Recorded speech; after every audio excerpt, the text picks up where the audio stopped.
எப்பா கண்ணு போய் ஓட்ட போடணும். என்ன இங்க உட்காந்து கலங்க என்ன கிடக்குறான்? டேய் ஓட்டு போடலையா நீயா?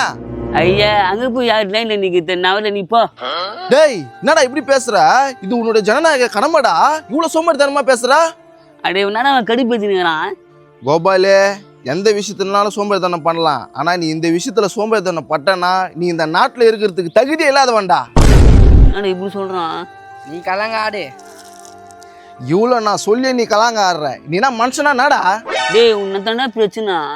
பிரச்சனை எனக்கு இல்ல உனக்கு தான். 5 வருஷம் நம்ம நாட்டை ஆள்றவங்களுக்கு பவர். ஆனா இன்னைக்கு நம்மளுக்கு ஒரு நாள் தான் பவர். அந்த பவரை கூட யூஸ் பண்ண தெரியாத அறவேக்காடா கிரியாடா. அவன் வெளிநாட்டுல இருந்து பல லட்சம் ரூபாய் செலவு பண்ணிக்கின்னு ஓட்டு போட வரானுங்க. நீ உள்ளூர்லயே உட்காந்துங்கன்னு கலாங்காயின்னுக்கிற. நீ தாண்டா தேச துரோகி. உன்னை தாண்டா புச்சு உள்ள போடணும். எப்பா இது மாதிரி எதுவுமே சொல்லாதுப்பா. நான் ஓட்டு போட வந்துடுறேன்ப்பா. இப்போவாது புத்தி வந்துச்சே. வா ஓட்டு போட போலாம். எங்க ஓட்டுற ஐடியா? ஓட்டு ஐடியா அப்படின்னா? டேய் இதுக்கு முன்னாடி நீ ஓட்டே போட்டது இல்லையா? எல்லா லைன்ல ஓட்டு போடுவாங்க பாப்பேன்.